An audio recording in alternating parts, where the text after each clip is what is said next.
ang kape. Okay, next. In other words, the part of God's law they left out is the internal. See? They left the internal teaching other people. It wasn't enough for you not to kill. God was concerned about what's going on inside. You don't murder, but you have something in your heart. It's not enough. Listen, listen. Oh, next. Next. You're not gonna get this if you don't listen. Here is the additional. Whoever is angry with his brother shall be in danger of judgment. Whoever shall say to his brother, Raka, shall be in danger of the council. And whoever shall say, Thou fool, shall be in danger of hellfire. So what do you mean by this? When you are angry with your brother, it's the same as murder. Okay? It's the same as murder. You don't kill the guy, but you're angry, is the same as killing the guy. Okay? So that's what it means. Because the Pharisee is teaching, don't kill and you're good. But Jesus saying, that's not enough. You do not kill, but you're angry, it's the same thing. So, because when you're angry, that is when you lead your heart to maybe killing person. So what is important is in your heart. You're not killing, but you're so angry, you will lead to kill somebody too. So it's the same thing. So it says here in another one, next one. If you say to your brother or somebody else Raka, what is Raka? I don't know. Relative? In the Bible, Brother. there's no Brother Raka. there's no interpretation in English, but it's just say like the I word, idiot, or airhead, or something calling that make the person so low, or you're worthless. If you say you're so angry and you say to the person, oh, you're worthless, you're nothing, or you are airhead. Okay? Yeah. So, when you say that to other person and bring her down, is same as murder. Same category. You don't kill the person, but you treat him as he is nothing, and like he's not nothing. What does Raka mean? Ayun na nga, you can say idiot or you're airhead or you're worthless. Yeah. That's the word. Oh. Okay? It's a derogatory. So if you're using that to other person, it's the same thing as murder. Okay? And then you say, whoever say, thou fool. You know what it means, right? Oh, okay? If you say that, you are danger of hellfire. It means you're danger of going to hell. Okay? Any question with that? Okay, clear? Next. Anger is the murder root. Those who are murdering starts with the angry attitude until it grows, until it leads to murder. And our Lord says anger and murder equals merit equals punishment. You kill, you're angry, same thing. Okay? Let's read verse 22. Who? What is this in verse I 22? can't see. Who? No, on Matthew 5. What? This is Matthew John. 5, verse 22. This is John. It says, John. No. That's not a sentence.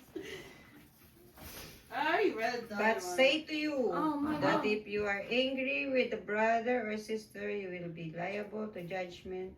And if you insult a brother or sister, you will be liable to the council. And if you say you fool, you will be liable to the hell of fire.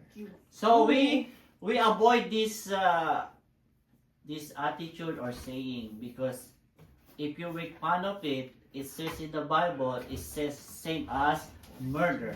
Okay? So, it will say she shall be in the council. So on those days, on the Jesus time, that's why they were saying council. For example, you own somebody money, like the one that we discussed, the king and the one who owes money, Yeah. that they forgive. Okay, so for example, you owe somebody a money and you don't make peace with the person, and they bring you to the council for you to how much you're gonna pay. What's gonna happen if the council say you have to pay this much, you have to pay 1 million, Oh my gosh. okay, because of all the interest you have to pay, and then after that you're gonna be thrown into jail. So how you gonna pay the 1 million then if you're in jail? You gotta serve them. There's no way you gonna pay, because what it means is you're gonna be staying there forever. Oh, okay. So what he was saying, before that happened, that can bring you to council, make peace. If you're angry or there's somebody angry at you, say sorry, make peace. The question is, what if I make peace and the other person doesn't want to make peace? What's gonna happen? Are you still gonna be liable? What about them? No. No. So it was saying, answering. okay, it was saying you make peace and the other person don't make peace, you are released from your sin. But if somebody is mad at you and you go to the church and offer, it says leave your offering and be peace with your brother or sister before you make your offering. It means to say you make peace with men before you make peace with God. Okay, this is just what it's saying. 1 John 3:15, what it says? All who hate No, let me Cheater. say it. Cheater. Okay, what it says? All who hate a brother or sister are murderers, and you know that murderers do not have eternal life abiding in them. Okay, so it's clear. All who hate brother and sister, all who hate brothers and sister is what? Going to hell, or murderers. Okay? So it says there, okay? Next. We all angry about some things. Sometimes you get angry, like mama got angry, right? So it means mama is commit murder? No. There is an angry that you are not making sin. You can get angry with not making sin. Okay? So, we ought to be angry. Ephesians 4:26.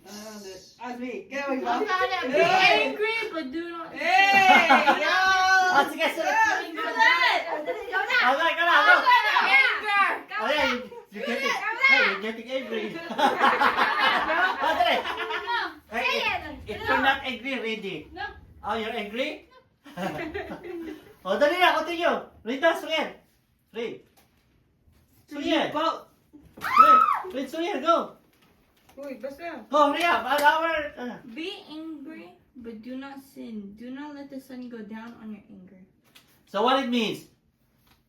Don't let the Sing sun go it. down on your anger. Don't be angry. You can be angry. Just don't do something bad with it. So what do you mean by that? Do angry but don't make sin. It means if you're angry, don't let murder. your angry pass a day. Oh. Okay? Make peace before the sunset. Okay? And there is a rightful kind of anger. Remember Jesus got angry? Yeah. When? He like through the table is that. Yeah, he make the whip and he release all the offerings and he flip all the tables because that is respectful to the worship temple. So it's right to be angry. That's why it says, get angry and do not sin. You're angry at bad things. You're angry at what's happening in the world. You're angry of the effects of what's happening in school, which is right. That is not a sinful anger. But if you're angry for your brother and sister, that you are like so angry, well, that is something that is like a murder too. Okay? It says here, be angry and it's not sin, but there is a right kind of anger. Okay? Next. At the end of verse 22, it's a very serious word, hell. I mean, when you got angry, you might go to hell. The Greek word, the hell, is Gehenna. So I will tell you a story about here. So the hell word is right from the word Gehenna. Gehenna is a place. It's still here in Jerusalem. No? It says here's. So Gehenna is a word with a history. Gehenna is used as translated as hell. So they invented this word hell. Before there was a king. There was a king and he was like so. He made his own idol. I think the name is I forgot the name. So there's an idol, and he put it in beside the river. And how he worship is he's offering to this idol, but he's offering his children. He burned them, and as offering for this god. Okay, and that is the Gehenna. So now when the next king comes, he make a curse on this place. That this place is cursed because the previous king is offering children, burning them, and offering this idol. So they make this place cursed. No one will go there. They will make fire up there, and then everything that they're gonna throw there is gonna burn. The fire is not stopping. So everything that they don't want, they throw it here. Everything that is bad, everything is so until today, all the garbage and everything, they burn it there. All the bad spirit or whatever bad influence, they burn it here. That's why the fire is not stopping. It's always there's fire every day, 24 hours a day. So that is what they used here. The word Gehenna, if you make a murder, you might go there with the fire is not stopping. Or what is John the Baptist say? Unquenchable fire. Remember that unquenchable fire? Okay. So that is the punishment. Okay? Next. So this is the one I say. So that's King Ahaz. Ahaz pala. And Ahaz. he worshipped the god. So the god is called Molech, whom little children were burned into fire as offering. Okay? So in this valley of Gehenna or Himnon, and the children was burned. Then the next king is Josiah. Josiah said, this is an evil god. This is the place where they offer. So they cursed the place and they called it as Gehenna or hell. That's how bad it is if you get angry or murder. So that's what is Jesus was saying here. Okay? There's more? Oh, this is, I think this is the next one.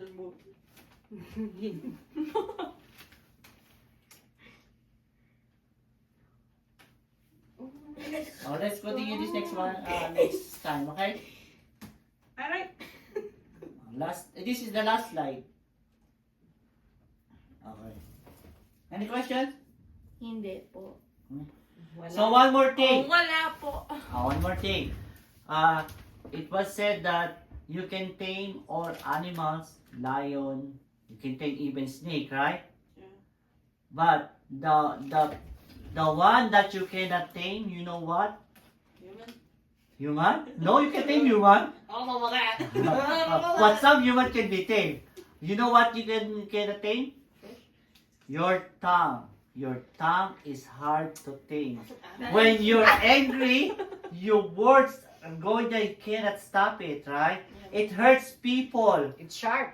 It is sharp, it is hurting. Okay? So be careful of your tongue. It is the most powerful part of your body. I don't know about that. Huh? I mean, It is like, it can hurt deeply into the heart. But what if you Knife. can't talk? Knife, What if you can't talk? Knife can hurt you, but it cannot hurt deeply to that. But tongue, when you say the word, What if you can't talk? or maybe, What if you can't talk? maybe that's an excuse. Okay. By the way, no one asked question today. Last time, not asking a question. That's good. When you ask question, you want Ask to question. No.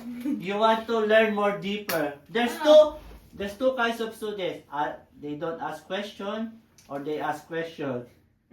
If you don't ask question, it means maybe one or two. You already 100 complete understand, or you don't understand 100 completely. So encourage question to clarify, or encourage to encourage to additional. Okay. Yeah, Ma. Okay, that's it. Okay, we're gonna pray.